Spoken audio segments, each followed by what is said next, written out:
స్థిరపడడానికి కారణం ఏంటంటే ఆయన దేవునికి అనుకూలమైన మనిషి. ఆయన దేవునికి అనుకూలంగా ఉంటాడు, ఆయన దేవుని సైడ్ ఉంటాడు. ఎవరైతే ఏ కుటుంబం అయితే దేవునికి అనుకూలంగా ఉంటారో ఇలాంటి కృప దేవుడు ఇస్తాడు.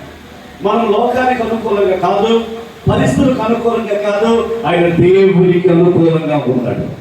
ఆయన దేవునికి అనుకూలంగా జీవించాడు, యథార్థంగా జీవించాడు. అందుకే దేవుని గొప్ప కార్యాలు ఆయన పక్షులుగా చేశాడు. నేను దేవునికి అనుకూలంగా ఉండాలని నా కొరకు ప్రార్థించండి. మీరు కూడా అలాగే చెప్పుకోండి, దేవునికి అనుకూలంగా నేను మారాలి.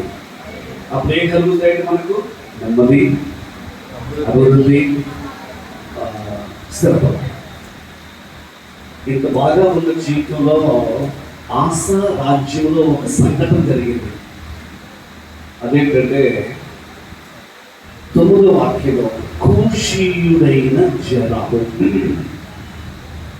కూషీయుడైన జరాహు దాడి చేస్తున్నాడట. 1000 మంది సైన్యముతో వచ్చాడు. 1000 మంది సైన్యముతో వచ్చి రాజు అయిన ఆసా మీద యుద్ధానికి వచ్చాడు. సిస్టర్ గారు, అంతా బాగుంది అనుకున్న వేళ ఏమరపాటుగా ఉంటే ఒక విషయం మర్చిపోకూడదు. కూషీడు అనేవాడు యుద్ధానికి రెడీగా, వాడు కూడా రెడీగా ఉన్నాడు. కూషీడు అంటే మనకి తెలిసి ఇథియోపియన్. వాడు మనకు అర్థమైపోతే నథింగ్ బట్ మన స్పిరిచువల్ లైఫ్ లో డెవిల్, కదా అపవాది. వాళ్ళు రాజుగారు కాబట్టి శత్రు దేశం కూషీయుడు, ఇథియోపియన్ బ్లాక్ మ్యాన్. వాడు 1000 మంది సైన్యంతో వచ్చాడు. నెమ్మదిగా ఉన్న దేశం, నెమ్మదిగా ఉన్న కుటుంబం, ప్రశాంతంగా ఉన్న జీవితం, ప్రశాంతంగా ఉన్న రాజ్యం. బ్రదర్, మీ కుటుంబం ప్రశాంతంగా ఉండే, కానీ జాగ్రత్త, కూషీయుడు వాడి యుద్ధానికి సైన్యాన్ని సమాయత్తం చేసి మీ మీదకి వస్తున్నాడు. ఒక్కసారి మీరు నాతో పాటు ఆలోచిస్తున్నారు కదా, సడన్ గా యుద్ధం ప్రకటించబడిందండి. వచ్చేసారు 1000 మంది. ఇప్పుడు ఆసా దగ్గర ఏమేమి ఉన్నాయండి? పగడ్బందీగా ప్రహారీ గోడతో పట్టణం ఉంది, 5,80,000. కాబట్టి నేను అనుకుంటున్నాను, అలాగే చేస్తే బాగుంటుందని అనిపిస్తే మీరు కూడా ఏకీకరించడానికి చేతులెత్తవచ్చు. ఈ టైంలో ఏం చేయాలంటే, యుద్ధము ప్రకటించబడిన అర్జెంటుగా అత్యవసరంగా డిఫెన్స్ని సైనిక ఉన్నతాధికారులతో అత్యవసర భేటీ జరపాలి. అంతేనంటారా? అవునండి, మీరు మాట్లాడినారు దయచేసి. జరిపి ఏమి చెప్పాలంటే, జనరల్స్ డోంట్ బి అఫ్రైడ్, మనకేం పర్వాలేదు, మనం ఇవన్నీ ఏమి యుద్ధాలు రాకముందే మన దగ్గర రెడీగా ఆయుధాలు ఉన్నాయి. సార్, మీరు నార్త్ పోల్లో పొజిషన్ తీసుకోండి, మీ బెటాలియన్ అంతటిని I'm giving you full authorities. Sir, మీరు సౌత్ పోల్కి వెళ్ళండి. సార్, మీరు ఆ పొజిషన్ తీసుకోండి అని అత్యవసర భేటీ జరిపి వాళ్ళు వస్తుంటే వెనక్కి తిప్పి కొడదాం అని మిలిటరీ మీటింగ్, డిఫెన్స్ మీటింగ్, అత్యవసరమైన హైలీ అఫీషియల్స్ తో ఒక కాన్ఫిడెన్షియల్ మీటింగ్ పెట్టి చర్చలు జరపాలి. అంతేనంటారా కాదంటారా? యుద్ధం వచ్చినప్పుడు అలాంటి యుద్ధం వచ్చినప్పుడు ఏ దేశమైనా ఏం చేయాలండి? అంతే కదా. అంతేకాకుండా ఆయన దగ్గర ఉన్నదని చెప్పాలి. అది మనం చేస్తాం, కానీ ఆశ అలా చేయాలి. ఆశ ఆల్రెడీ తన స్టోర్లో 5,80,000 యుద్ధ ఆయుధాలు ఉన్నా అవి ఉన్నాయన్న మాటే మర్చిపోయాడా, లేక ఆయన దాన్ని అంతగా పట్టించుకోలేదో తెలియదు. ఈ పవర్ఫుల్ వెపన్స్ ప్రక్కన పెట్టి ఆశ చేసిన పని బైబిల్లో వాళ్ళందరూ 11వ వాక్యం అందరూ చూడాలి, అందరూ చూడాలి. 11వ వాక్యం అందరూ కలిపి చూద్దామా? ఆశ తన దేవుడైన యెహోవాకు మొర్రపెట్టి, తన దగ్గర ఆయుధాలు ఉన్నా, యుద్ధానికి వెళ్ళడానికి అంత భయపడక్కర్లేని పరిస్థితి ఉన్నా, ఆశ మాత్రం తాను నమ్ముకున్న వెపన్ ఏంటంటే దేవునికి ప్రార్థన చేయుట అనే ఆయుధం మీదే నమ్మకం పెట్టుకుంటున్నాడు. ఆమేన్, హల్లెలూయా. నేనైతే ముందు నా దగ్గర 5 లక్షలు ఖర్చు పెట్టేసి అప్పుడు ప్రభు సన్నిధికి వస్తాను. రైట్? మనమైతే మనకు అన్ని సోర్సెస్ వాడేసి ఎమ్మెల్యే గారితో మాట్లాడి ఎంపీ గారితో మాట్లాడి, ఆ సార్తో మాట్లాడి, మన ఫ్రెండ్కి ఫోన్ సిక్కయ్యాం సడన్గా. అసలు సిక్ అవ్వగానే ఇమ్మీడియట్లీ మనం చేసేదంటే మనకు డాక్టర్ గారు తెలుసు కదా అని డాక్టర్ గారు కాల్ చేస్తాం. మనకున్న పరిచయాలు, మనకున్న సౌలభ్యాలన్నీ ఉపయోగించాక లాస్ట్ని పాస్టర్ గారికి ఫోన్ చేస్తాం, లాస్ట్ని చర్చికి ఇన్ఫర్మేషన్ ఇస్తాం, లాస్ట్ని ప్రార్థన చేస్తాం. కానీ ఆశ ఏం చేస్తారో తెలుసండి, తనకి ఎన్ని కాంటాక్ట్స్ ఉన్నా, తనకెంత ఆయుధ సంపత్తి ఉన్నా, తనకెంత బలం ఉన్నా, అవేవి కూడా ఆయన మైండ్లో తీసుకోకుండా ఆయన నమ్మిన ఆయుధం దేవునికి ప్రార్థన చేయుట. ఆయన దేవునికే మొదలుపెట్టాడు. ఈ రాత్రి మనం ప్రార్థన చేస్తున్నామండి.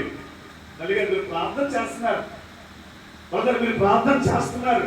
కానీ ప్రభు మన ప్రేయర్ లైఫ్ లో కొంచెం మార్పు చేయమంటున్నాడు. మనం ఎప్పుడు ప్రార్థన చేస్తున్నామంటే మనకున్న వనరులన్నీ మనము సొంత జ్ఞానముతో వాడిన తరువాత మనకి చివరి ఆయుధం ప్రార్థన, ఆశాకి మొదటి ఆయుధం ప్రార్థన. ఆమేన్, ఆమేన్, ఆమేన్. నేను దేవుడు అదే కోరుతున్నాడు. దేవుడు ఈరోజు మనకు ఆశించి చెబుతున్న పాఠం అదే. అలాగే దేవునికి మొదటిగా మొదలు పెట్టగా ఏం జరిగిందో తెలుసా? వాక్యం చెప్పింది 12వ వాక్యంలో, యెహోవా ఆ కూషీయులను ఆసా ఎదుటను యూదా వారి ఎదుటను నిలువనీయక వారిని మొత్తినందున వారు పారిపోయిరి. చప్పట్లు దేవునికి స్తోత్రం చేద్దామండి. మన జీవితంలో ఏ కష్టం వచ్చినా మనం మొట్టమొదటిగా ఉపయోగించాల్సిన ఆయుధం ఏంటండి? కొంతమంది చెప్పలేదు, కొంచెం ఒకరు నేను చెప్పాలనుకోతున్నాను. అమ్మా అలా ప్రార్థన చేస్తే ఏం జరిగింది తెలుసండి? నువ్వు ఇలా ముగిస్తున్నాను అయ్య గారు. ఏమనంటే కూషీయుల సైన్యంలో రాజుగారికి అదే మేబీ ఆయన వాళ్ళ సైనిక బలంలో ఎవరు హై ఆఫీసర్ నాకు తెలియదు, ఒక జనరల్ మేజర్ ఆయన రాజుగారికి మెయిల్ చేశాడు, సార్ నాకు ఈ యుద్ధంలో నుంచి సెలవు కావాలి సార్ అని పెట్టారు. రాజుగారు షాక్ అయ్యారు. అసలైన టైంలో సెలవు ఏంటి ఆయన అని. ఆయన అన్నాడు, నాకు నడుము పట్టేసిందంటే నేను యుద్ధం చేయను అన్నాడు. ఇక అటువంటి నేను తీసుకెళ్తాను యుద్ధానికి సెలవు ఇచ్చేశాను. వెంటనే మరొక లెఫ్టినెంట్, ఒకరు కర్నల్, మరి బ్రిగేడియర్ ఒకరి తర్వాత ఒకరు సేవలు పెట్టేస్తున్నారు. ఏంటి సేవలు? ఒకరు టైఫాయిడ్ అంటున్నారు, ఒకరు డెంగ్యూ అంటున్నారు, ఒకరేమో నడుము పట్టేసి అంటున్నారు, ఒకరేమో మరి ఒక్కొక్కరు. ఎందుకు తెలుసా? ఆ సైనికులందరికీ దేవుడు మొత్తెను. నాకైతే చాలా సంతోషం. మీకు వాక్యం అర్థమైతే నీవు ఒక్క ఆయుధము ఉపయోగించక్కర్లేకుండా ప్రార్థన ఆయుధాన్ని కానీ ఉపయోగిస్తే నీ మీదకు దాడి చేయడానికి వస్తున్న నీ శత్రువును దేవుడు మొత్తుతాడు. అప్పుడు వారు ఒక్కొక్కరు వెనక్కి వెళ్ళిపోవడం జరిగింది. శత్రువులు పారిపోయారంట. అందులో ఒకసారి దేవునికి స్తుతి చెల్లిద్దాం. ఒక నిమిషం దేవునికి స్తోత్రం చెబుదాం. స్వరమెత్తి దేవునికి స్తోత్రం చేద్దాం. నీవు స్తుతిస్తూ ఉండగా నీ జీవితం మీద దాడి చేస్తున్నా నీ శత్రువు పారిపోతున్నాడు. నీ శత్రువు దేవుడు మెచ్చుతున్నాడు. వారే పారిపోతారు. నీ దరిదాపులకు రాకుండా దేవుడు నీ శత్రువులు నీ ఎక్కడి నుంచి పారిపోయేటట్టు చేస్తూ ఉన్నాడు. ప్రార్థన మీదే ఆధారపడితే శత్రువు పారిపోవడం మాత్రమే కాదండి, దేవుడు చేసిన అద్భుతంలో నన్ను బాగా I'm so excited to read one verse. దేవుడు చేసే మహాత్మైన అద్భుతమైన కార్యం చాలా ఆసక్తిదాయకంగా అనిపిస్తుంది. అదేంటంటే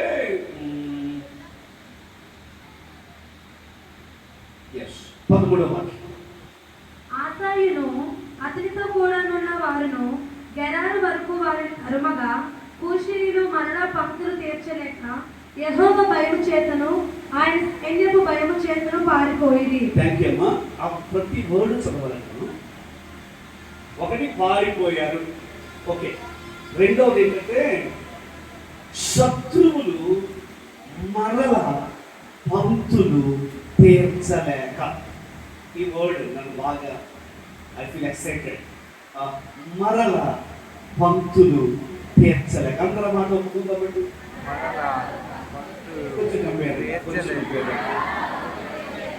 ఇక వాళ్ళు ఏం చేస్తారో తెలుసండి, పారిపోవడం మాత్రమే కాదు, మరలా మార్చి చేయడానికి, మరలా రావడానికి ఇక వాళ్ళకి అసలు సాహసించలేదు.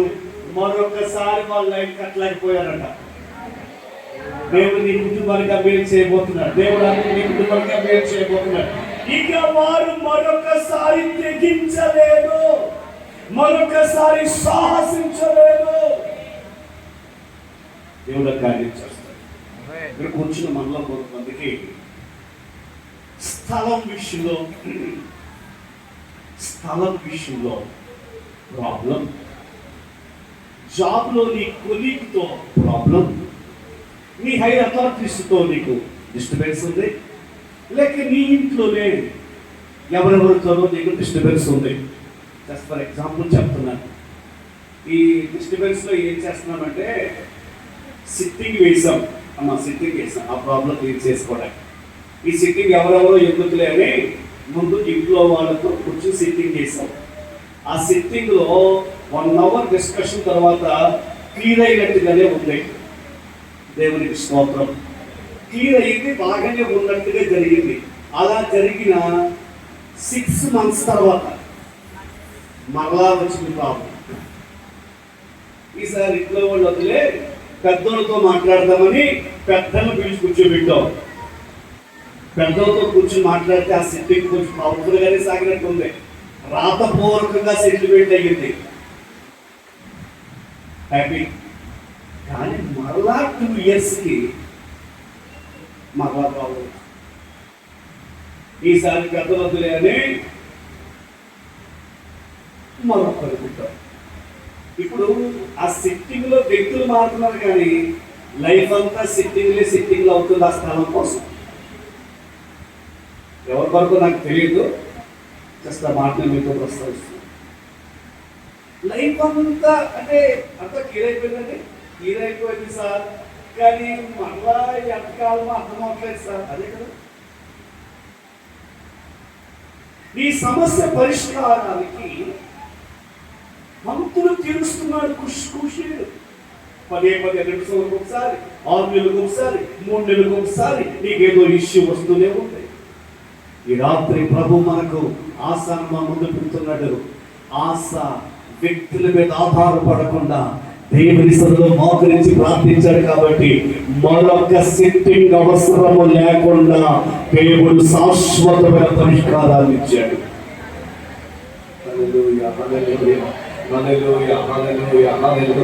నీ లైఫ్ లో మరొక సిట్టింగ్ అక్కర్లేకుండా దేవుడికి ఒక పర్మనెంట్ సొల్యూషన్ ఇవ్వబోతున్నాడు. పర్మనెంట్ సొల్యూషన్ ఇవ్వబోతున్నాడు. అది ఏ విషయమైనా కానీ, అది ఏ పరిస్థితి కొరకైనా కానీ ఇక సిట్టింగ్ లో శాశ్వత పరిష్కారాన్ని యేసయ్య ఇస్తున్నాడు. ఎందుకని? ఆయన నమ్మిన ఆయుధం. ఏ ఆయుధం చెప్పండి? సరే, వస్తున్నట్టండి ఒక్క ఆయుధము నష్టం లేకుండా మన ఆశాగా టీమే కూషీల యొక్క ఆస్తి 15వ వాక్యంలో మరియు పశుశాలను పడగొట్టి వస్తూ విస్తారమైన గొర్రెలను ఒంటెలను సమకూర్చుకుని, అంటే యుద్ధానికి వెళ్ళి వీళ్ళు నష్టపోలేదండి. వారి అనుభవం ఎలా ఉందంటే మరలా యుద్ధం ఎప్పుడు వస్తుందో, కొన్ని వేల గోధులు మరలా మనకు వస్తాయన్నట్టుంది. దేవుని బిడ్డలు ప్రార్థన మీద ఆధారపడి ప్రభు సన్నిధిలో దేవుని మీద ఆనుకుని వెళ్ళిపోతే నీ సమస్య నీకు లాభాన్ని చేకూరుస్తుంది. అర్థమవుతున్న వారు మాత్రం స్తోత్రం చెప్పండి. నువ్వే సిచ్యువేషన్లో నీ సమస్య నీకు లాభాన్ని చేకూరుస్తుంది. నీ శ్రమ నీకు ఐశ్వర్యాన్ని ఇస్తుంది. నీవు పడుతున్న టెన్షన్ నిన్ను అభివృద్ధి చేస్తుంది. 14వ అధ్యాయంలో ఆశా లైఫ్ ఎలా ఉందంటే చాలా సాఫీగా ఉంది. దేవుని మీద అనుకున్నాడు, అందుచేత విజయముతో తిరిగి వచ్చాడు. Praise the Lord. Hallelujah, hallelujah. విజయముతో తిరిగి వచ్చాడు. ఇక నుంచి కొంచెం జాగ్రత్తగా మనం మరలా వాక్యాన్ని ఆలోచించాం. ఆశ చాలా విజయం అండి. మనకు ఎలా ఉన్నాడు? ఆశ చాలా స్ఫూర్తిదాయకంగా ఉన్నాడు కదా. ఆయన దేవుని మీద అనుకుంటాడు, ప్రభుకు అనుకూలంగా జీవిస్తాడు. ఇలా ఉండగా అలాంటి ఆశా గారు ఒక్క ఆయుధము నష్టం లేకుండా విజయాన్ని తెచ్చిపెట్టాడు దేవుని బిడ్డలకు. నాతో పాటు మరలా మీరు ఆలోచించాలి. దానికి మీరందరూ మద్దతు తిరిగి వస్తున్నాడు. తిరిగి వస్తుంటే ఒక థ్యాంక్స్ గివింగ్ మీటింగ్ అని చెప్దామా, లేక సెలబ్రేషన్ అని చెబుదామా? ఒక సెలబ్రేషన్ జరుగుతుంది, విజయోత్సవ సభ. ఏంటి విజయోత్సవ సభ అంటే? దేవునికి మొరపెట్టగా ఒక్క ఆయుధము నష్టం లేకుండా విస్తారమైన సంపదతో వచ్చాడని నన్ను పిలిచాడు. ఆ మీటింగ్ నాకు టైం ఇస్తే నేను ఏ ప్రసంగం చేస్తానంటే అలా చేస్తాం అనుకుంటున్నాను. నేను నాతో ఆలోచిస్తున్నారండి. ఏ ప్రసంగం అంటే ఎంతైనా మన ఆశా గారు గ్రేట్ అండి. ఆశా గారు నేను ప్రసంగానికి వచ్చాను కదా, అసలు మీ దగ్గరే నేర్చుకోవాలండి బాబు. ఎందుకంటే అసలు ఒక్క ఆయుధము నష్టం లేకుండా మీరు రాజుగారు అయ్యింది. అసలు మీరు మోకాలు వేసి ప్రార్థన చేశారంటే నిజంగా గ్రేట్ అండి. మీరంటే అభినందన నీళ్ళని చెప్పి నేను ఆశకు పెద్ద దండ తెచ్చాం. అంటే అది కూడా కాదంటారండి. ఈ మాట చెప్పడానికి ఆయన అంటే అలా చెప్పొచ్చా లేదా? ఆశకు చెప్పండి అసలు జనరల్గా చెప్పచ్చు. మీరు చెప్పొచ్చు అంటే నేను చెప్తాను, మార్చేసుకోవాలండి పాయింట్ అంటే మీరు చెప్పండి. అలా అంటే ఆయన అలాగే విక్టరీ తెచ్చాడు కదండి. ఈ బ్రాస్ వచ్చే విక్టరీ. సో మనం అప్రిషియేట్ చేయొచ్చు, ఒక అభినందన మాల రాయొచ్చు, ఒక కవిత రాయొచ్చు. We can appreciate. అంతేగా? అయితే మనమైతే అలా ఆలోచిస్తున్నామా? దేవుడు ఒక ప్రవక్తను పంపించాడండి ఆ మీటింగ్కి. దేవుడు పంపిన ప్రవక్త ఏం చెప్పాడో అది మనం చూడాలి. అందరూ సార్ దేవునికి స్తోత్రం చెప్తాం. హల్లెలూయా, హల్లెలూయా. ఆయన పేరు ఆచార్య, వాళ్ళ నాన్నగారి పేరు ఓదేదు. 15వ మొదటి వాక్యం. దేవుని ఆత్మ ఓదేదు కుమారుడు ఆచార్య మీదకు రాగా అతడు ఆశా గారికి ఎదురెళ్ళి ఇలా చెప్తున్నాడు. 2వ వాక్యం నేను చదివేస్తానమ్మా, మీరు చూడండి. ఆశా రాజుగారు, యోధా వాళ్ళారా, బెంజామీనులారా, మీరందరూ ఈ మాట వినండి. మీరు యెహోవా పక్షపు వారైన యెడల ఆయన మీ పక్షంగా ఉంటాడు. మీరు ఆయన దగ్గర విచారణ చేస్తే ఆయన మీకు దొరుకుతాడు. మీరు ఆయన్ని విసర్జిస్తే దేవుడు మిమ్మల్ని విసర్జిస్తాడు. ఈ వాక్యాన్ని మరలా చెప్తున్నాను. నేనైతే ఏం ప్రసంగం చేస్తానంటే ఇంకా ఆశాగాన్ని పొగిడేయడమే పొగిడేయడం. నిజంగానే పొగడతకు ఆయన అనుకోడు. కానీ దేవుడు పంపిన ప్రవక్త అన్నాడు, ఆశా నీవు దేవుని పక్షంగా ఉన్నంత కాలం దేవుని పక్షంగా ఉంటాడు. నువ్వు దేవునికి ప్రార్థన చేసినంత కాలం దేవుని జవాబిస్తాడు. నీవు దేవుడిని విడిచిపెట్టావే అనుకో, దేవుడు నిన్ను విడిచిపెడతాడు అని ప్రసంగం చేశాడండి. కొంచెం మనం దాన్ని సింప్లిఫై చేసుకుంటేనే బాగా అర్థమవుతుంది అనుకుంటున్నాను నేను. ఉదాహరణకి మన చర్చిలో ఒకరు డూప్లెక్స్ కట్టుకున్నారు. ఎవరు నమ్మకం లేదండి? ఆమెనంటే దేవుడు చేస్తాడండి. లేకపోతే మన చర్చిలో ఒకరు ఒక 10 acres 10 ఎకరాల ఒక పెద్ద హైవే దగ్గర ఒక పెద్ద ల్యాండ్ తీసుకుని అక్కడ అపార్ట్మెంట్స్ కడుతున్నారు. లేక ఈ దసరా టైంలోనే ఒక ఖరీదైన ఎక్స్పెన్సివ్ కారు కొనుక్కున్నారు. దేవుడు చేయను దాకా. ఇప్పుడు దానికి ఐగారిని పిలిచారు. ఓపు ఆ ఇల్లు, ఆ అపార్ట్మెంట్స్, లేక ఒక పెద్ద కంపెనీ పెట్టారు. ఏదో ఒకటి జరిగింది. అప్పుడు పాస్టర్ గారు ఏం ప్రసంగం చేస్తున్నారు తెలుసా? అమ్మ, దేవుడు మిమ్మల్ని దీవించినందుకు నాకు చాలా సంతోషంగా ఉంది. అసలు అద్దీతిలో మీరు ఎంత నలిగిపోయారో నాకు తెలుసు. కానీ దేవుడు మిమ్మల్ని ప్రేమించి ఇలాగూ ఒక హైవేలో ఒక పెద్ద అపార్ట్మెంట్స్ మీకు ఉండడానికి మాత్రమే కాకుండా మీరే విల్లాస్ ఇతరులకు, అది కూడా VVIPsకి రెంట్కి ఇచ్చే స్థాయిలో దేవుడు మిమ్మల్ని హెచ్చించినందుకు నేను చాలా సంతోషిస్తున్నాను అని చెబుతూ అయ్యగారు అన్నారంటే, కానీ ఒక మాట చెప్పాలి మీకు, దేవుడు దీవించాడు కదా అని, ఇల్లు ఇచ్చాడు కదా అని ఉపవాస ప్రార్థనలు మానేసి, ఆదివారం ఆరాధన మానేసి, బంధువులందరినీ పిలిచి ఇంట్లో పార్టీ చేయడం మొదలెట్టే వరకు ఇంకో 4-5 నెలల్లోనే ఈ అపార్ట్మెంట్లు అమ్మేసుకోవాల్సి వస్తుంది, జాగ్రత్త అని చెప్పారు. అందరూ వెళ్తుందని పెట్టినప్పుడు కారు ఇచ్చాడు కదా, నాకు చాలా సంతోషంగా ఉంది. ఇది వెంటనే అడిగిపోయావు, నాకు తెలుసు. జాబ్కి వెళ్ళినప్పుడు ఆటోలకి, సిటీ బస్ ఎక్కి ఇంటికి వచ్చి టైర్డ్ అయిపోయావు అన్నో, అయినా సరే మీటింగ్ వచ్చేవాడు మీరు. అందుకే దేవుడు దీవించాడమ్మా. అసలు మీకు కాదు కారు అన్నట్టు నాకే ఉన్నట్టుగా అనిపిస్తుంది అని పాస్టర్ గారు చెప్పి ఒక మాట అన్నారు. కానీ ప్రభు కారు ఇచ్చాడు కదా అని మేము హాలిడే బ్యాక్ అరకు గోవా తిరిగే వరకు ఏంటి మన చేతిలో మీటింగ్స్ మానేసి త్వరలోనే EMI కట్టేదని అందరూ ముందు నీ కారు ఇచ్చి వెళ్ళిపోతారు. ఇదే ప్రసంగం చేశాడు ఆయన. ఈ ప్రసంగం చేశాడు ఎవరు? అదే ఏ ప్రసంగమో తెలుసా? 14వ అధ్యాయంలో he was a successful man, spiritual man, ఆదర్శవంతమైన భక్తుడు ఆస. కానీ దేవుడు పంపిన ప్రవక్త వాళ్ళ పాస్టర్ గారు మాత్రం ఏమన్నా తెలుసా? అభినందిస్తూనే హెచ్చరిస్తున్నాడు. ఈరోజు ఈ చర్చిలో ఉన్న విశ్వాసం ఒక్కొక్కరితో మీ పేరు నాకు తెలియదు కానీ అడగాలని ఒక ఆశ. ఈ మాట ఏంటో తెలుసా? నీవు దీనదశలో ఉన్నప్పుడు, నీవు కష్టంలో ఉన్నప్పుడు, ఇబ్బందుల్లో ఉన్నప్పుడు, శాపగ్రస్తుల జీవితాల్లో ఉన్నప్పుడు దేవుడు నిన్ను ప్రేమించి వాక్య ప్రకారం రక్షించి ఆశీర్వాదానికి కారణంగా దేవుడు చేసిన తరువాత మీ దైవజనులు షైపాలయ్య గారు, లేక మీరు ఏ చర్చ్ నుంచి వస్తే ఆ చర్చ్ యొక్క మీ పాస్టర్ గారు మీతో ఇలాంటి ఒక ఉపదేశం చెప్తే, ఆరంభంలో దేవుడు చెప్పిన ప్రతి మాటను ఎలాగ నీవు స్వీకరించి సరెండర్ అయ్యావో, దీవించబడిన తరువాత కూడా ఆ మాటను అంతే సహృదయముతో స్వీకరించే మనస్సు నీకుందా? మీరు ప్రభుతో చెప్పండి అమ్మా,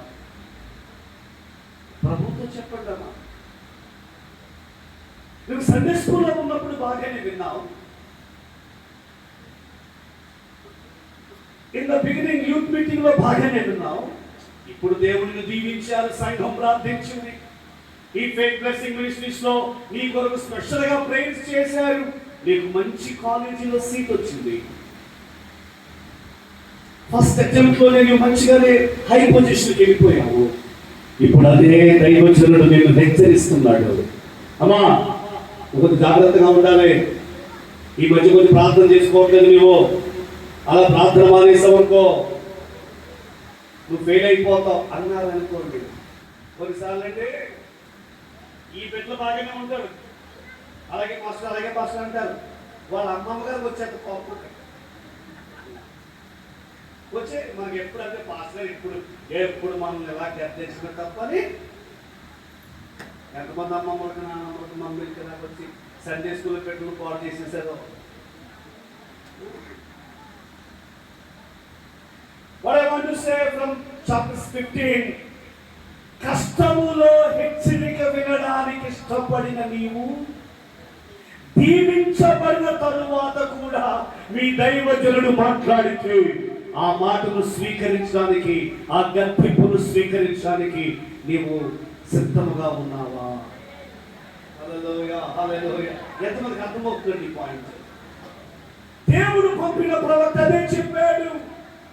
నాకు మధ్యాహ్నం తల్లి గారు సుమంగళమ్మ గారి యొక్క సాక్ష్యం కొన్ని మాటలు నాతో చెప్తే అసలు నేను చాలా రీఛార్జ్ అయిపోయాను. తల్లి గారి సాక్ష్యాన్ని రియల్లీ రీఛార్జ్ అయిపోయాను.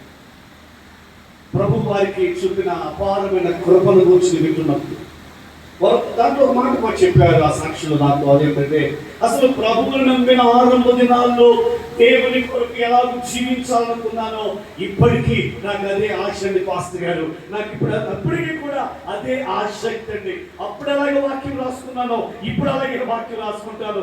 మొదటిలో ఎలాగ వాక్యాన్ని విన్నానో ఇప్పుడు అలాగే వింటానండి అని చెప్తుంటే ఆ తల్లి గారి ద్వారా నేను చాలా నేర్చుకున్నాను అన్నమాట. ఈరోజు ఇబ్బందికరమైన విషయం ఏంటంటే కష్టాలు అందరూ వింటారండి. బ్రదర్ మీకు జాబ్ వచ్చాక వింటారా లేదంటే దేవుడు అడుగుతున్నాడు. ఏం చెప్తావు దేవుడికి సమాధానం నువ్వు? ఇప్పుడు ఆశా వారు ఏం చేస్తారు తెలుసండి? ఆశ అది మా చర్చ్, అది చర్చ్ చెప్పడానికి లేదు ఓల్డ్ టెస్టమెంట్ లో, బట్ ఆ రాజ్యం వారటండి. దేవుడు అన్నాడు ద్వారా దేవుని పక్షంగా ఉంటే ఆన్ యువర్ సైడ్. నువ్వు దేవుని విడిచిపెట్టావు అనుకో, నిన్న బాగా ప్రార్థన చేసామని స్పెషల్ గ్రేస్ ఏమి ఉండదు. ఈ వారం ప్రార్థన మానేసామనుకో, దేవుని మర్చిపోయామనుకో, దేవుడు నిన్ను కూడా ఇది ఒక చేతులు నిజమే. ఆ సభలో వారు ఏం చేశారు? మూడో వాక్యం కూడా చూడగలరంటే మూడో వాక్యం, నిజమైన దేవుడునైనను ఉపదేశం చేయి యాజకులనైనను ధర్మశాస్త్రమైనను చాలా దినములు ఇశ్రాయేలుకు లేకుండా పోగును. మీరు చూస్తున్నారుగా, ఈ ఉపదేశం చెప్పాక వాక్యం ఏం చెప్తుందంటే చాలా దినములు ఇశ్రాయేలీయులకి నిజమైన దేవుడు గాని ఉపదేశం చేసే యాజకులు గాని ధర్మశాస్త్రంగా లేదంట. వారు అనుకుంటారు అలాగా. పాస్టర్ గారు, అద్దెయ్య గారు, ఇప్పుడు మేము దీవించమంటాం. బయట ఏమో మమ్మల్ని అందరూ కూడా మా ఆఫీసులో నన్నే పొగుడుతున్నారు, మా కాలేజీలో నన్నే పొగుడుతున్నారు, మా యూనివర్సిటీలో నాకే ప్రశంసా పత్రాలు వస్తున్నాయి. కానీ పాస్టర్ గారు మీరు మాత్రం ఇలాగ అందరి ముందు షేమ్ చేయడం నాకు ఇష్టం లేదు. అయ్యా మీరు చెప్తే ప్రసంగం చెప్పండి, ఉపదేశం చెప్పకండి అన్నారు. మనం కదా శబ్దాలు ఎక్కువ వాళ్ళు నిజమైన దేవుడు ధర్మశాస్త్రం, నాకు ధర్మశాస్త్రం వద్దు, ఉపదేశం అందరూ చెప్పండి ఒకసారి. చెప్పలేదు అనుకున్న చెప్పండి. ఉపదేశం ఎవరు చెప్తారంటే యాక్చువల్గా ఉపదేశం మొట్టమొదటిగా తల్లి చెప్తారు. తల్లి కదా, తర్వాత తండ్రి చెప్తారు, తర్వాత పాస్టర్ గారు చెప్తారు. ఉపదేశం ముగ్గురు చెప్తారు మనకి ఎక్కువ లైఫ్లో. తల్లి ఉపదేశం ఎలా ఉందో తెలుసా? ఎవరైనా ఈ మీటింగ్లో మీరు మీ మమ్మీ ప్రక్కన కూర్చుని ఉంటే, మమ్మీ ప్రక్కన కూర్చున్నప్పుడు ఉన్నంత ఇబ్బంది ఇంకెప్పుడు ఉందండి. ఎందుకంటే మమ్మీలో మన పక్కన కూర్చుంటే చూసావా, పై చూడు లేదా పెట్టినావా, మనం పెట్టుకునే ఉంటాం. మమ్మీ మాత్రం అపాయింట్నావా, ఇది రాసావా. అందుకనే కొంతమంది అగ్రిమెంట్తో వస్తారు మీటింగ్కి. మమ్మీ మీటింగ్ వస్తారు కానీ నీ పక్కన మాత్రం కూర్చోను, నువ్వు నా పక్కన కూర్చో. ఎందుకంటే మమ్మీ అసలు ప్రపంచమంతా పోగొట్టామండి. మమ్మీ మాత్రం అందరి దగ్గర కాంప్లిమెంట్ వచ్చినటువంటి టైంలో కూడా ఏదో మిస్టేక్ మమ్మీకి దొరుకుతుంది. డాడీ అంటే డాడీ బండి ఇస్తారా, బండి ఇచ్చినందుకు హ్యాపీ అవ్వాలో తెలియదు. ఆ బండి ఇచ్చినప్పుడు ఆయన పెట్టే రూల్స్ అండ్ రెగ్యులేషన్స్ ఉంటుంది. ఆ రూల్స్ అండ్ రెగ్యులేషన్స్ ఎలా ఉంటుందంటే లైఫ్ బండి విడిచిపెట్టేసి నడిచి వెళ్ళిపోతాం, మనం వెళ్ళిపోతారు. కానీ మీ దైవజనులు మీకు ఉపదేశం చెప్తారు. బ్రదర్ నువ్వు మధ్యాహ్నం రాలేదు అని అడుగుతారు. అమ్మా నేను చూసుకునే ఉన్నాను, సరిగా వినట్లేదు వాక్యం అని అంటారు. అందుకు అర్థమవుతుంది. ఇప్పుడు అందుకనే మనకి ముగ్గురు వద్దనుకుంటున్నాం. ఎవరు? మమ్మీ నా ప్లాట్ ఉండకూడదు, డాడీ మీరు ఇస్తే ఇవ్వండి బండి, ఈ రూల్స్ అండ్ రెగ్యులేషన్స్ నాకు. పాత నిబంధన సంఘం అలాగే అనుకున్నారండి. ఓల్డ్ టెస్టమెంట్ చర్చి నిజమైన ఉపదేశం వద్దు, ధర్మశాస్త్రం కూడా వద్దు. అలాంటి వారు కొందరు అంటే ఆ మనసులో చేస్తున్నావా? మనకు ఆరంభంలో బాగానే విన్నావు, సిస్టర్ నేను అడుగుతున్నాను, నేను ప్రభు నీకు చెప్పలేదు, బిగినింగ్లో బాగా విన్నావు నీకు, కానీ ఇటీవల దేవుడు జీవించే కొద్దీ నువ్వేమవుతున్నావంటే అంత స్మార్ట్గా అయితే అవ్వదండి, మరి మమ్మల్ని అడగడానికి అలాగే అవ్వదండి. మీతోనే ఒక మాట చెప్పాలి. మరి ఏం జరిగిందో చూడండి, బైబిల్లోనే చదువుతాము. ఇన్ ద 15th చాప్టర్ 4వ వాక్యం, 5వ వాక్యం. ఆ కాలంలో, ఏ కాలంలో? ఉపదేశం వద్దన్న కాలం, రూల్స్ వద్దన్న కాలంలో దేశముల కాపురస్తులందరిలోనూ ఏమి కలిగను? గొప్ప కల్లోలం కలిగను. గొప్ప కల్లోలం, కయోస్ ఇన్ ద ఫ్యామిలీ. విపత్తు సంభవిస్తోంది, కష్టాలు మొదలయ్యాయి, ప్రజలేమో పరిపాలన చక్కబెట్టుకోవడానికి తిరుగుతున్నారు. 6వ వాక్యంలో దేవుడే జనములను సకలమైన బాధలతో శ్రమపరిచాడు, దేవుడే బాధలకు గురి చేశాడు. నీకు అర్థమవ్వచ్చు, అర్థమవ్వకపోవచ్చు, నువ్వు ఒప్పుకోవచ్చు, ఒప్పుకోకపోవచ్చు. ఈ రోజు నువ్వు అనుభవిస్తున్న కొన్ని కష్టాలు విత్ గాడ్స్ పర్మిషన్. అమ్మా, ఎందుకో తెలుసా? నీ ఇటీవల ఉపదేశాన్ని ప్రక్కన పెట్టావు, గద్దింపును ప్రక్కన పెట్టావు, స్వీట్ వర్డ్స్ కావాలనుకుంటున్నావు. దేవుడు మాట్లాడుతున్న ఆ హెచ్చరికలు, క్రమపరిచే మాటలు ధిక్కరిస్తున్నావు. అందుకే దేవుడు నిన్ను శ్రమల గుండా పంపించాడు. దేవుడే శ్రమలతో ప్రజలను బాధపరిచాడు. అలాంటి పరిస్థితులు ఎవరైనా ఈ రాత్రికి ఉంటే దేవుడు మరి యొక్క అవకాశాన్ని ఈ సభ ద్వారా నీకు ఇవ్వాలని అనుకుంటున్నాడు.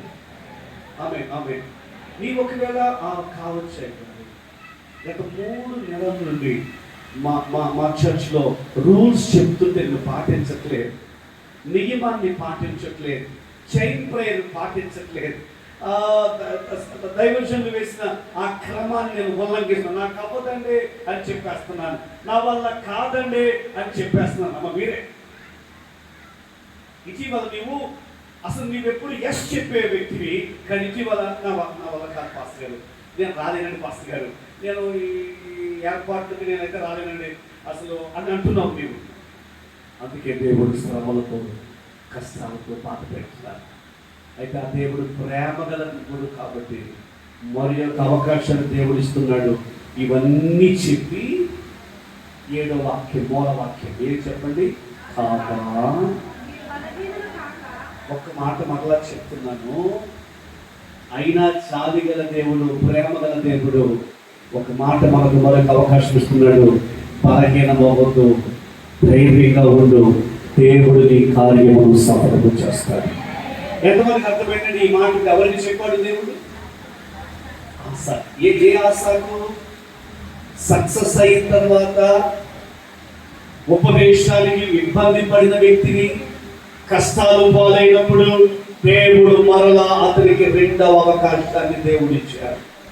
నా ప్రార్థన ఈరోజు మనలో చాలా మందికి సెకండ్ ఛాన్స్ దేవుడు ఇవ్వబోతున్నాడు. సెకండ్ ఛాన్స్ దేవుడు ఇవ్వబోతున్నాడు. నిన్ను దూరం పెట్టడానికి కాదు, నిన్ను విమర్శించడానికి కాదు, నిన్ను హేళన చేయడానికి కాదు, నిన్ను అనే కష్టంలో పెట్టడానికి కాదు. God is going to give you second chance.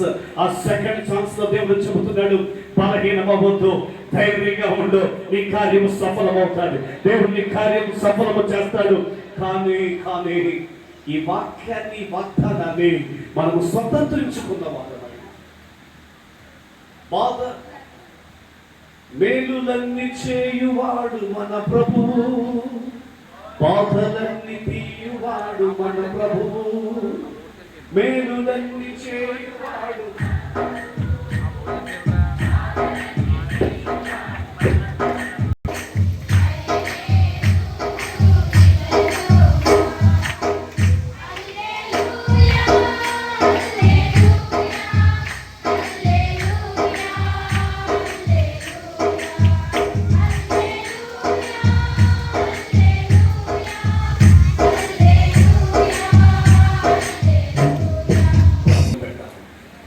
నేను చేతులు జోడించి చెప్తాను, ఒక్కొక్కరితో నీవు ఆరంభ దినములో ఎంతగా దేవుని మాటకు లోబడ్డావో, నీవు దీవించబడిన తర్వాత కూడా ఈ ఫెయిత్ బ్లెస్సింగ్ మినిస్ట్రీస్ విశ్వాసిగా దేవుని ఉపదేశానికి ఎస్ అని చెప్పగలిగితే నీ కార్యం సఫలము కాబోతుంది.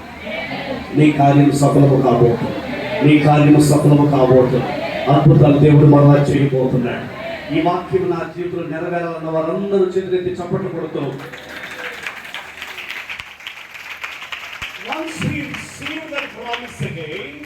ఆ వాగ్దాన కొన్ని స్టెప్స్ తీసుకున్నాడు. ఆ స్టెప్స్ వేగంగా అందరూ ఆ వచనం చూడండి, వేగంగా వెళ్ళిపోతాం. ఏంటది? వాగ్దానం వచ్చేసింది. దేవుడు కనికరిస్తున్నాడు. నీ కష్టాలు పోతాయి, నీ బాధలు పోతాయి. అలా రాగానే ఆశ తీసుకున్న స్టెప్స్ ఏంటంటే, మొదటిది 8వ వాక్యంలో అతడు ధైర్యము తెచ్చుకున్నాడు. దేవుడు కనికరిస్తాడు అని ఆయనకు ధైర్యం వచ్చేసింది. ఆమె మరోసారి ప్రకృతిలో చెప్తున్నప్పుడు ధైర్యంగా ఉండండి. దేవుడు మన కష్టం తీర్చేస్తాడు, మన బాధలు తీర్చేస్తాడు, మన కార్యాలు సఫలం చేస్తాడు. విశ్వాసంతో మీరు కొంచెం ధైర్యంగా చెప్పండి వాళ్ళతో. ఆమె ధైర్యం తెచ్చు. మొదటిది ఏం చెప్పండి, ఆయన ఏం చేశాడు? ధైర్యం తెచ్చు. 2 అంటే ధైర్యం అండి బ్రదర్, ధైర్యం ఎవరో చెప్పరండి మనకి, ఆయనకి ఆయనే ధైర్యం తెచ్చుకున్నాడు. అందరూ సార్ చెప్పండి, నీకు నీవే ధైర్యం తెచ్చుకోవాలి. ఇప్పుడు మరొక మాట చెప్పాలి, ఎవరు పేరు పెట్టి వాళ్ళే చెప్తారా? ధైర్యం తెచ్చుకున్న ధైర్యం ఎవరు ధైర్యపరచండి మనల్ని, ఇంకా భయపెట్టేస్తారు. ఆశ ఇప్పుడు ఏం చేశాడు? ఆయనకి ఆయనే ధైర్యం తెచ్చుకున్నాడు. జ్యోతిబాబు ధైర్యం ఉండవు, అలా మీరు కూడా చెప్పుకుంటే పేరు పెట్టి ఆయన తనంతట తానుగా ధైర్యం తెచ్చుకున్నాడు. రెండవది ఆయన ఏం చేశాడు తెలిసి 8వ వాక్యంలో హేయమైన విగ్రహములన్నింటినీ తీసి, మొదటిది ధైర్యం తెచ్చుకున్నాడు, రెండవది విగ్రహాలు తీసేశాడు. విగ్రహము అనగానే మనకు వెంటనే మన మైండ్ ఎక్కడికి వెళ్ళిపోతుందంటే నాన్ క్రిస్టియానిటీ మీద వెళ్ళిపోతుంది. కాదు, అసలు విగ్రహాలు యోధాలో ఉన్నాయండి. ఆ విగ్రహాలు దేవునికి ఎలా ఉన్నాయండి? గట్టిగా చెప్పాలి. దేవునికి హేయమైన విగ్రహాలు ఏమిటి? సామెతల పుస్తకం 6వ అధ్యాయంలో ఉంటుంది 16వ వాక్యంలో. మీరు చదవవసరం లేదు. దేవునికి అసహ్యమైనవి 6 కలవు, దేవునికి హేయమైనవి 7 కలవు. ఏమిటవి? అహంకార దృష్టి, కళ్ళలాడు నాలుక, నిరపరాధులు చంపుటకు చేతులు, దుర్యోచనలు యోచించు హృదయము, జగడములు పుట్టించు వ్యక్తి, అబద్ధ సాక్ష్యం. ఈ విగ్రహాలు తీసేయాలండి. మీ చూపులే యువర్ వెరీ లుక్స్, దాంట్లో చాలా అరోగెన్సీ కనపడుతుంది, అహంకారం కనపడుతుంది. అదే మీరు కూడా పెద్ద విగ్రహం అది తీసేయాలి. కళ్ళలాడు నాలుగు, ముందు 4 సిలివేసేయాలి. అన్నదమ్ములో జగడాలు పుట్టించుట అది తీసేయాలి. ఇప్పుడు ఆశ చేసిన పని ఏంటంటే విగ్రహాలన్నీ తీసేశాడు. దేవునికి స్తోత్రం. మూడవది ఆయన ఏం చేశాడు అంటే 11వ వాక్యం, తాము తీసుకొని వచ్చిన కొల్ల సొమ్ముల నుండి ఆ దినమున 700 ఎద్దులను 7,000 గొర్రెలను యెహోవాకు బలులుగా అర్పించి. అమ్మా ఎంతండి? 700 ఎద్దులు 7,000 గొర్రెలు అంటే ఇప్పుడు కానుకలు ఇచ్చాడు. దేవుని వాగ్దానంలో మొదటిది ధైర్యం తెచ్చుకున్నాడు, రెండవది దేవునికి అసహ్యమైన విగ్రహాలు తీసివేశాడు, మూడవది మంచి కానుక ఇచ్చాడు. ఆశ ఇచ్చిన కానుక ఎంతంటే 700 ఎద్దులు 7,000 గొర్రెలు. అంటే ఆశ ఒక మంచి కానుక సెట్ చేశాడండి. అదేంటంటే ఏ కానుక ఇచ్చినా ఆశా గారు 7తో ముడిపడిన కానుక ఇచ్చాడండి. అందరూ విన్నారు కదండి. అంటే చర్చికి 50 రూపాయలు తెచ్చిన కూడా ఆశా గారు 750 రూపాయలు తెస్తాడు. రెండో కూడా తేవడం. దానిమ్మకాయలు తెచ్చాడు, దానిమ్మ పండ్లు 7,000 తెస్తాడు. ఆమె అసలు వాళ్ళు ఆశా పెట్టిన కానుక అంతా కూడా 7 మనకు 7 మీద నమ్మకం ఎక్కువగా లేదు. నక్షత్రాలు, 7 దీపస్తంభములు, 7 మాటలు, 7 తోతలు, ఇవన్నీ ఉన్నాయి కదండి. కానుక కూడా 7తో ముడిపడిన కానుక వేయాలండి. హలో, మనం ఎప్పుడైనా ఆఫరింగ్ బాక్స్ లో కానుక వేసినప్పుడు ఏడుతో ముడిపడిన కానుక వెయ్యాలి. నాకు మీ గురించి చాలా సంతోషం అనిపిస్తుంది. ఎందుకంటే వాక్యం చాలా శ్రద్ధగా వింటారు. ఎంత శ్రద్ధగా వింటారంటే దేనికి ఆమె చెప్పాలో దానికే చెప్తారు, దేనికి చెప్పకూడదో కూడా మీరు దానికి చెప్పాలి. ఎందుకంటే ఈ పాయింట్ మాత్రమే 3 సార్లు చెప్పిన ఒక్కరూ ఆమె చెప్పలేదని.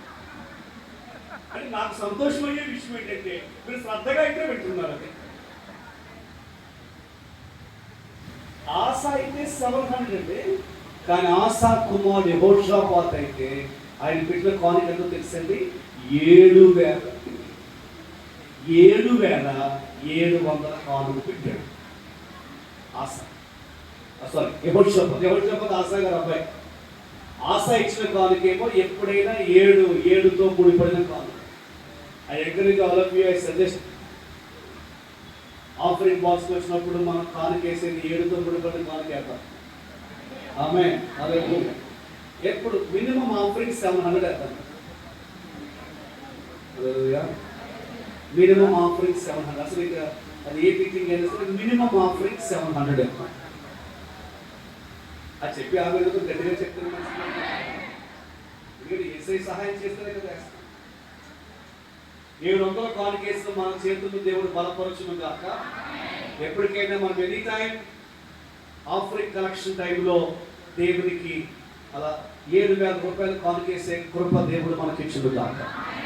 ఆమె అన్న వారికి దేవుడు సహాయం చేసి వారి చేతులు బలపరిచి ఎప్పుడైనా ఒక మీటింగ్లో అలా ఆఫరింగ్ అక్షర్స్ మన దగ్గర వస్తున్నప్పుడు 7 లక్షల రూపాయలు అలా తీసి కానుకేసేలాగా దేవుడు మనం హెచ్చరించును గాక. విశ్వాసంలో ఒప్పుకున్నాను, ఆయన ఇస్తేనే కదండి. 7 రూపాయలైనా ఆయన ఇస్తేనే వేస్తాం, అంతేనా? కాబట్టి ఆయన ఇచ్చేది ఏదో 7 రూపాయలు 7 లక్షలు కూడా అడిగేద్దాం, దానికి ఏముందండి. ఆశ 7తో ముడిపడిన కానుక ఇచ్చాడు, 7తో ముడిపడిన కానుక. ఇంకా ఆశ ఏం చేశాడు అంటే 14-15 వచనాల్లో సంగీతాన్ని పెట్టి సంగీత ధ్వనులతో దేవుని ఆరాధన చేయడం మొదలు పెట్టాడు. దేవుడు కార్యం సఫలం చేయాలంటే ఈ పనులు మనం చేయాలి. మొదటిగా ధైర్యం తెచ్చుకున్నాడు, రెండవది విగ్రహాలు తీసివేశాడు, మూడవది 7తో ముడిపడిన కానుకిచ్చాడు, నాలుగవది సంగీతముతో మేళతాళాలతో పూరలతో గంభీర స్వరముతో దేవుని ఆరాధన చేయడం మొదలు పెట్టాడు. నేను ఈ చర్చిలో దేవుని స్తుతిస్తున్న మంచి సంగీతం, మంచి దైవజనులు, ఆరాధన, క్వైరు, అర్థవంతమైన పాటలు, దేవుని వాగ్దానాలు మన జీవితంలో నెరవేరాలంటే ఆత్మీయ సంగీతంతో కూడిన ఆరాధనలో మనం పాలు పొందుతూ ఉండాలి. నాతో ఇంత చర్చిలో మాత్రమే కాదు, నీ ఇంటి దగ్గర కూడా ప్రభువుని అలాగే ప్రార్థన చేయాలి. ఇంటి దగ్గర కూడా నువ్వు ఒంటరిగా ఉన్నప్పుడు కూడా ప్రభువును స్తుతించాలి. ఈవెన్ ఇన్ ద కిచెన్ నువ్వు ప్రభువును ఆరాధన చేయి. ప్రయాణం చేసినప్పుడు ప్రభువును స్తుతించు. చాలా పర్యాయాలు మనం ఇక్కడ పాటకు చప్పట్లు కొడతాం, కానీ వ్యక్తిగతంగా నువ్వు మోకాలు వేసినప్పుడు కూడా నీ ఇంట్లో చప్పట్లు కొడుతూ ప్రార్థన చేయడం మొదలుపెట్టు. ప్రభువును స్తుతించు, వ్యక్తిగతంగా ప్రభువును ఆరాధన చేయి. అదే ఆశ చేసిన పని. Praise the lord. ఆశ ఇంకా ఏం చేశాడు అంటే 15వ అధ్యాయం 16వ వాక్యంలో మయాకా నిలిపిన విగ్రహాలు తీసివేశాడండి. మనం నేర్చుకున్న అంశం ఏంటంటే 2వ ఛాన్స్ దేవుడు మనకి ఇస్తున్నారు. ఈ 2వ ఛాన్స్ లో ఆ వాగ్దానం మనం నెరవేరాలంటే చేయదగిన పనులు. మొదటిది ధైర్యం తెచ్చుకోవాలి, 2 విగ్రహాలు తీసివేయాలి, 3 7తో ముడిపడిన కానుక, 4 ఆత్మీయ సంగీతంతో కూడిన అభిషేకము ఆరాధన, ఆ తర్వాత మయాకా నిలిపిన విగ్రహం. ఇది ఒక్కొక్క పాయింట్ చాలా విస్తృతమైన అంశమే, కానీ దగ్గరగా చెప్పలేకపోతున్నాను. 3వ శతాబ్దంలో క్రైస్తవ్యంలోనికి కొన్ని విగ్రహాలు చొరబడ్డాయి. ఆ విగ్రహాలు నేటి కడవరి కాలంలో దేవుని సంఘం లేచి రోషము కలిగి క్రిస్టియానిటీలోకి ఎంతైనటువంటి ఈ మయాకా విగ్రహాలను ధ్వంసము చేసి కిద్రోను వాగులో కాల్చివేసేటంత అభిషేకంతో ఒక్కొక్క సంఘము నింపబడాలి. ప్రభు వచనాన్ని అందరికీ అర్థమవునట్లు చేయును గాక. ఇప్పుడు క్రిస్టియానిటీలో ఐడలేటరీ ప్రవేశించింది. 3వ శతాబ్దం నుంచి ఈ ఈ ఈ విధమైనటువంటి ఛాయ లోపలికి ప్రవేశించింది. వాటిని వ్యతిరేకించిన వారు కూడా మరలా వాటి వైపే వెళ్ళడం మొదలు పెట్టారు. రెండవ ఛాన్స్ లో దేవుడు దీవించాలి అని అంటే కొన్ని విగ్రహాలు, దేవునికి ఆయాసకరమైన విగ్రహాలు క్రిస్టియానిటీలోకి వచ్చాయండి. క్రైస్తవ్యం పాటిస్తోందండి. వాటన్నిటిని తొలగించేయాలి. జస్ట్ ఫర్ ఎగ్జాంపుల్ చెప్పమంటారా? చాలా ఉన్నాయి. ఒక ఎగ్జాంపుల్, లోకస్తులు ఆషాఢ మాసంలో పెళ్లిళ్ళు చేయరు. ఎందుకంటే పెళ్లి చేయరు. లోకానికి ఆయా ఆషాఢ మాసం ఎలా ఉందో క్రైస్తవులు కూడా ఒక ఆషాఢ మాసం పెట్టుకున్నారు. అంటే దానికి వేరే మనకి క్రైస్తవులు ఆషాఢ మాసం అని, అది అదే మార్చి ఏప్రిల్లో వస్తుంటుంది. ఆ 40 రోజులు వీళ్ళు పెళ్లిళ్ళు చేయరు. ఆ 40 రోజులు గృహప్రవేశాలు చేయరు. అంటే అది కూడా ఆషాఢానిదే. ఎక్కడి నుంచి వచ్చాయి ఇవన్నీ? 3rd సెంచరీలో లోపలికి ప్రవేశించాయి. నా ప్రార్థన, మధ్యాహ్నం పాస్టర్ గారు ఒక వాక్యం చెప్పారు ఆమె గురించి. దేవుడు ఒక స్పెషల్ జనరేషన్ దేవుడు లేపుతున్నాడు. Praise the lord. అయ్యగారు మధ్యాహ్నం ఒక మాట చెప్పారు, జే జనరేషన్ దేవుడు ఒక లేపుతున్నారు, జాషువా జనరేషన్ దేవుడు లేపుతున్నాడు. జాషువా జనరేషన్ ఏం చేస్తా తెలుసా? ఆ కనానులో ఉన్నటువంటి ఆ బలమైన రాజ్యాలను వెళ్ళగొట్టే పరిచర్యే జాషువా పరిచర్య. ఈ చర్చిలోంచి సభలోంచి దేవుడు అలాంటి జాషువా సైన్యాన్ని దేవుడు లేపును గాక, అలాంటి తరమును దేవుడు లేపును గాక, ఒక ప్రత్యేకించిన తరాన్ని దేవుడు లేపును గాక. నువ్వు ప్రక్కల వైపు చూడొద్దు, వెనుకున్న వారి వైపు చూడొద్దు. దేవుడు నిన్నే కోరుకుంటున్నాడు. సంఘములో జొరబడిన ఈ అమాలేకీయులు, హిత్తీయులు, యెబూసీయులనే దేవునికి ఆయాసకరమైన జనమును, ఆ విగ్రహాలను తొలగించే పరిచర్య దేవుడు నీకు ఇచ్చి ఉండగా నీవు దాన్ని స్వీకరించి ముందుకెళ్ళుదువుగాక. సెకండ్ ఛాన్స్ ఇవన్నీ చేయాలి. నేను నమ్ముతున్నాను సెకండ్ ఛాన్స్ నా దేవుడు కనికరించి మరొక అవకాశం ఇచ్చాడు. ఇవన్నీ మనం చేయాల్సిందే. కోవిడ్ టైంలో గరుడైన దైవజనులు, గరుడైన వ్యక్తులు ప్రభు దగ్గరికి వెళ్ళిపోయారు.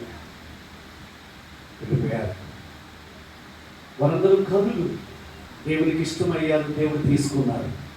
నేను కూర్చుని మనలో చాలా మంది అలాంటి కోవిడ్తో నాతో సహా ఎఫెక్ట్ అయిన వాళ్ళమే మనం. దేవుడు మనల్ని కాపాడారు. ఎందుకు కాపాడో తెలుసండి. నేనైతే ఒకటే నమ్మగలను, ఆ కోవిడ్ టైంలో ఎఫెక్ట్ అయిన తర్వాత, మరణం నుంచి లేచిన తర్వాత నేను వ్యక్తిగతంగా ఏమి రాసుకుంటున్నాను మైండ్లో అంటే, నా ద్వారా దేవుడికి ఏదో కావాలో జరుగుతుందని కాదు, కానీ నేను పరలోకానికి ఫిట్ అవ్వలేదు. అప్పటికి నేను పరలోకానికి ఫిట్ అవ్వలేదు.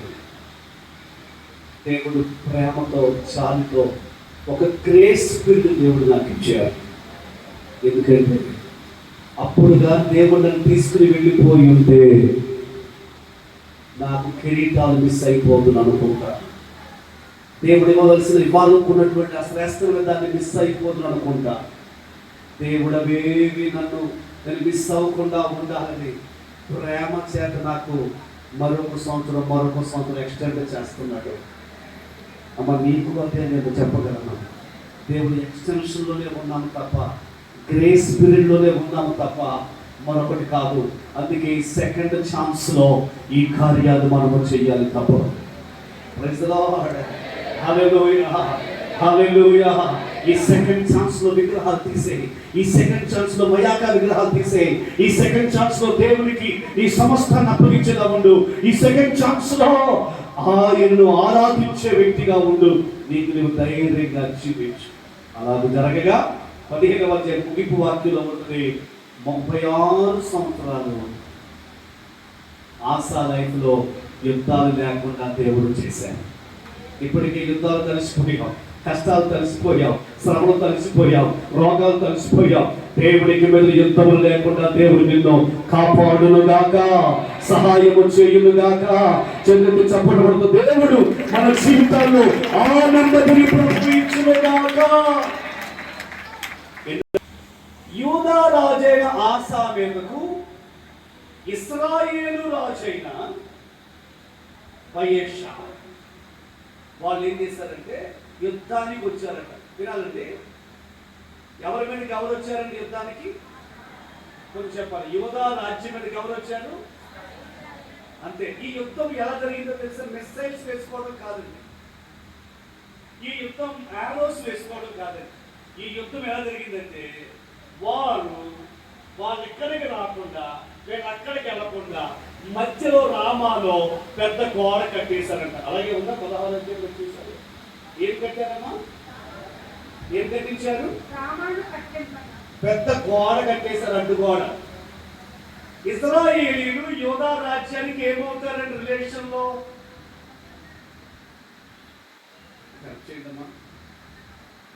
యూదా రాజ్యము, ఇశ్రాయేల్ రాజ్యం. యూదా వారి మీదకి ఎవరు వచ్చారు యుద్ధానికి? ఇప్పుడు అక్కడ కూషీలు వచ్చారు. ఇప్పుడు ఎవరు వచ్చారు? ఇశ్రాయేలీయులు యూదా రాజ్యాస్తులకి ఏమవుతారు? బంధుత్వం. అన్నదమ్ములు. అందరూ చెప్పగలరండి? అందరూ చెప్పగలరండి? అన్నదమ్ముల యుద్ధం స్టార్ట్ అయింది ఇప్పుడు. దాయాదుల మధ్య పోరు. ఈ అన్నదమ్ముల యుద్ధం ఎలా జరిగిందంటే వీళ్ళు అడ్డుగోడలు కట్టేసుకున్నారు.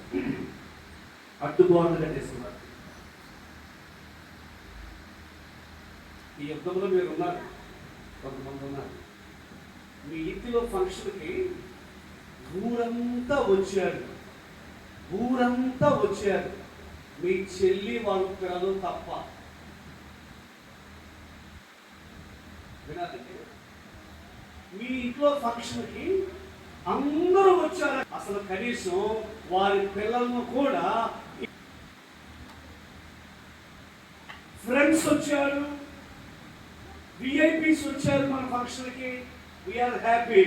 కానీ బ్రదర్, నీ మనస్సులో ఎవరికి చెప్పడం లేదు, కానీ ఎక్కడో ఒక భయంకరమైన వేదన. మా తమ్ముడు కూడా ముంచుంటేనా, ఇంత పెద్ద ఇంట్లో మా తమ్ముడు మా చెల్లెళ్ళు అందరూ కలిసి ఉండాలి కదా కట్టుకున్నాను. వాళ్ళకి చెప్పాను కానీ వాళ్ళు రాలేదు. ఇదే యుద్ధం. కొందరు ఆ యుద్ధంలో ఉన్నది రాత్రి. ఏ యుద్ధం చెప్పండి ఇది? అడ్డుకోవడం కట్టింది. ఎవరెవరికి మధ్య కట్టింది? ఎవరెవరికి మధ్య? మీ తమ్ముడు కుటుంబానికి నీకు మధ్య అడ్డుకోడ, మీ చెల్లి కుటుంబానికి మీకు మధ్య అడ్డుకోడ, మీ అక్కగారి కుటుంబానికి మీకు మధ్య అడ్డుకోడ. ఇది విచిత్రంగా ఉంటుంది. ఊరంతా వచ్చారు. మీ రక్త సంబంధికులు జీవితంలో ఎక్కువ కలిసి ఉండేది, ఎక్కువ సంవత్సరాలు కలిసి ఉండేది అన్నదమ్ములతోటే. ఫస్ట్ 23-24 ఇయర్స్ వరకు వాళ్ళతో ఉంటాము, వాళ్ళతో పడుకుంటాము, వాళ్ళతో ఆడుకుంటాము, కొట్టుకుంటాము, వాళ్ళ డ్రెస్సులు వేసుకుంటాము, అన్నీ వాళ్ళతో. మధ్యలో ఒక 20 ఇయర్స్ గ్యాప్ వస్తుంది.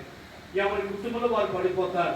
మరలా 50-60 వచ్చాక ప్రతి ఒక్కరికి మరలా మా తమ్ముడితో కలిసి ఉండాలని, మా అన్నగారితో కలిసి ఉండాలని, మా అక్కోడితో కలిసి ఉండాలని 60 ఇయర్స్ తర్వాత మైండ్ అంతా మనలా పెడతాం. ఎక్కువ కాలం కలిసి ఉండాలని నీ మనసు చెప్పే నీ అన్నదమ్ములతో నీకు ఏ మధ్యలో ఏముంది? సిస్టర్, యుద్ధం వచ్చింది ఆశగా, యుద్ధం వచ్చింది ఆశగా. ఎవరే చెప్తాను, ఒకవేళ మీ తమ్ముడును కడితే కట్టారేమో, నువ్వు మాత్రం కట్టదు. ఆమేన్, హల్లెలూయా. మీ చెల్లి వాళ్ళు కడితే కట్టారేమో, నువ్వు మాత్రం కట్టదు. వాళ్ళు పిలిచినా పిలవకపోయినా వాళ్ళ ఫంక్షన్కి వెళ్ళిపోను.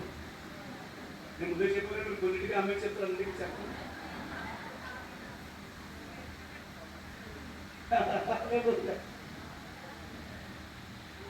ఇప్పుడు జరిగిన విషయం తెలిసని ముగించుకుంటున్నాం. ఆలోచించారు. సహజంగా ఏదైనా యుద్ధం వస్తే ఆశ ఏం చేస్తాడు? చెప్పండి, అసలు వెంటనే మోకాలు వేస్తాడు. కానీ ఈ యుద్ధంలో ఆశ ప్రార్థన చేయడం మానేశాడు.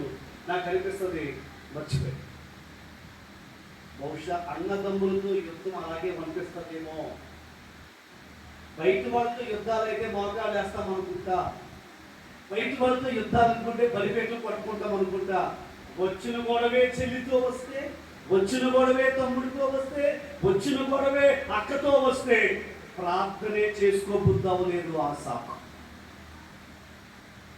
In this time Asa did not pray. అసలు ఎప్పుడు ప్రార్థన చేసే ఆసా ప్రార్థన మానేశాడు. ఎవరి కొరకు నాకు తెలియదు, కానీ లైఫ్లో కొన్నిసార్లు మీ ఇంట్లో వారితో వచ్చే సమస్యను బట్టి ఈ మధ్య వాక్యంలో తగ్గిపోయావు, ప్రార్థనలో తగ్గిపోయావు, దేవుల్లో తగ్గిపోయావు. నీ మనసు ఎందుకు కొంచెం డిస్టర్బ్ అయిపోతుంది.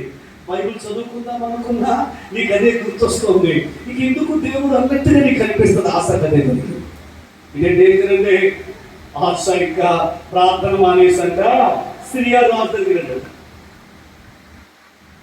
అయ్యా మా తమ్ముడు యోధా రాజులు మాకు ఇశ్రాయేల్ రాజు గోడ కట్టేశారంటే సిరియా రాజు ఆ ఛాన్స్ కోసమే చూస్తున్నాడండి. పెట్టారండి, ఎప్పుడు మీ మధ్య గొడవ వస్తుందా, ఇన్వాల్వ్ అయిపోదామని బయట సిరియా రాజు వెయిట్ చేస్తున్నాడండి. ఎంత హ్యాపీ అయిపోయాడంటే సిరియా రాజు వచ్చి యోధా రాజ్యాన్ని ఇశ్రాయేల్ రాజ్యాన్ని కలిపేశాడంట. గొప్పలు చెప్పుకోవడం బయట. అందుకే నీ ఇంటి సమస్యను బయట చెప్పొద్దు, సిరియా రాజుని చెప్పొద్దు. ఎందుకంటే వాళ్ళు వెయిట్ చేస్తున్నారు. దేనికోసమో తెలుసా? ఎప్పుడు మీ భార్యాభర్తల మధ్య గొడవ వస్తుందా, ఎప్పుడు మీ అన్నదమ్ముల మధ్య గొడవ వస్తుందా, ఎప్పుడు నీకు నీ కొడుకుకి మధ్య గొడవ వస్తుందా, ఎప్పుడు నీకు నీ కూతురికి మధ్య గొడవ వస్తుందా, ఎప్పుడు నీకు నీ కుటుంబానికి మధ్య గొడవ వస్తుందా. సిరియా స్పిరిట్ వెయిట్ చేస్తూ ఉంది. సిరియా కింగ్ ఇన్వాల్వ్ అయ్యి తాత్కాలికమైన రెమెడీ చేశాడు. మిస్టేక్ జరిగిపోయింది ఆశా లైఫ్లో. ఇది ప్రాక్టికల్ లైఫ్ అండి. మనలో చాలా మంది అలాగే అవుతారండి. ఆ సమయంలో దేవుడు మరి యొక్క ప్రవక్తను పంపాడు. ఆయన పేరు హనాని. అందరూ చెప్తారు, అందరూ చెప్తారు. ఆయన వచ్చి ఆశ ఏంటి 1000 మంది సైన్యం నీ మీదకు వస్తే ఒక్క సైనికుడు నష్టం అవ్వకుండా నీకు విజయం ఇచ్చారు, గుర్తుందా? మరి అలాంటి వ్యక్తివి నీవు ఇప్పుడు దేవుని మీద ఆధారపడకుండా సిరియా రాజు నమ్ముకున్నావేంటి? సహజంగా ఆశ ఏం చేయాలండి? సారీ ప్రభా, క్షమించండి ఆయన, నాకు అసలు మైండ్ స్థిరం అవ్వలేదు ప్రభా అలా అనుకుంటే ఇప్పుడు ఆశ గారండి గద్దించిన పాస్టర్ హనాని మీద కోపగించుకున్నాడు అంటే. మరలా చెప్తున్నానండి, మన మధ్య కొంతమంది ఇలాగే ఉన్నారు. సరిచేద్దామన్న పాస్టర్ గారి మీద కోపగించుకుంటున్నారు. ఆయన కోపగించుకున్నాడట. కోపగించుకుని రౌద్రంతో దైవజనుని కోపముగా రౌద్రంతో, అంటే ఒకసారి మనం తప్పు చేస్తే ఎంతగా మన ఆత్మీయస్థితి పడిపోతా అని అర్థమవుతుంది. దైవజనుడి మీద కోపపడ్డాడు. వాక్యం చెప్తుంది ఆయనకి పాదములో జబ్బు పుట్టింది. ఇంతకు ముందు అయితే వెంటనే హనానికి ఫోన్ చేసి అడిగాడు, నా పాదంలో ప్రాబ్లం ఉంది, నా నడుములో ప్రాబ్లం ఉంది, ప్రార్థన చేయండి అంటాడు. ఇప్పుడు ఆ కోపదారి దారి తప్పిన ఆశ ఏం చేశాడు తెలుసా? ప్రార్థన లేదంట, హాస్పిటల్ వెంబడి హాస్పిటల్ తిరుగుతున్నాడట. వైద్యులని ఆశ్రయించాడు కానీ దేవుని ఆశ్రయించలేదు. మరణం పాదములో జబ్బుతోనే చనిపోయాడు. ముగింపులో ఈ మాటతో ముగిస్తాను. జీవితంలో కొన్ని కష్టాలు బహుశా మీ పాస్టర్ గారి మీద మీరు కోపపడినందున, మీ దైవ సేవకుని మీద మీరు కోపపడినందున, గద్దించే దైవజనుని మీద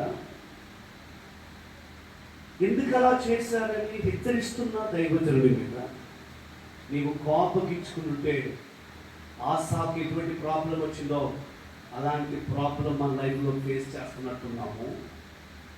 దానికి నీవు ఎన్ని ఎక్స్పర్ట్ డాక్టర్ దగ్గరికి వెళ్ళినా క్లియర్ అవ్వదు. దానికి ఒకటే క్లియరెన్స్, మరలా మీ దైవజనుడి దగ్గరకు వచ్చి నువ్వు క్షమాపణ కోరడమే. ఈ మొదటి రాత్రి ప్రభు నీతో ఈ మాట మాట్లాడితే మీ దైవజనుడి దగ్గరికి రా. అయ్యగారు, గత నవంబర్ నుంచి మీరు వాక్యం చెప్తున్నప్పుడల్లా వింటున్నట్టు ఉన్నాను కానీ నేను రిసీవ్ చేసుకోవట్లేదండి. ఇంటి దగ్గర దాని గురించి నెగిటివ్గా మాట్లాడుతున్నానండి.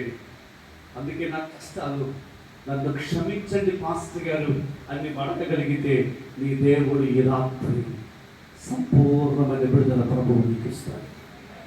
ఆశా లైఫ్లో ఈ అప్ అండ్ డౌన్లో భక్తిగా ఉంటాడు, పడిపోతాడు, భక్తిగా ఉంటాడు, పడిపోతాడు. ముగింపు దైవజనుల మీద కోపంతో కాళ్ళలో జబ్బుతో చనిపోయాడు. మోకరిద్దామా, ప్రార్థన చేద్దామా? మోకరించి ప్రభుత్వంలో ప్రార్థన చేద్దాం. మోకరించ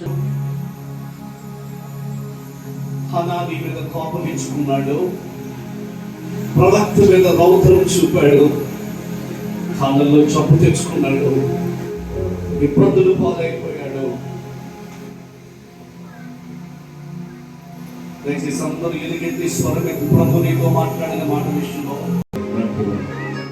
ఈ సాయంకాల సమయంలో దేవుడు స్పష్టంగా ఏ ఫ్యామిలీ రిస్టోరేషన్, కుటుంబాన్ని దేవుడు గొప్పగా దీవించాలని, ఆశాపు దేవుని మీద ఆధారపడిన ఒక జీవితం, దేవుని మీద ఆధారపడి ఒకసారి దేవుడు మనల్ని కలపాలని ఆశపడతారు. యవనస్తులు లేదంటే భార్య భర్తలుగా ఉన్న మీ భార్య ఇక్కడ ఉంటే, మీ భర్త ఇక్కడ ఉంటే ఒక్క నిమిషం మీ భార్య దగ్గరికి వచ్చి చేతులు పట్టుకోండి. లేదంటే ముందుకు వచ్చి ఒక్క నిమిషం ఫ్యామిలీగా మనమందరం వద్దాం దేవుని సన్నిధానంలో.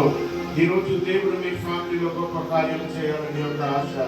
I don't know why God is speaking, but దేవుని యొక్క కార్యం మీ కుటుంబంలో జరిగించాలని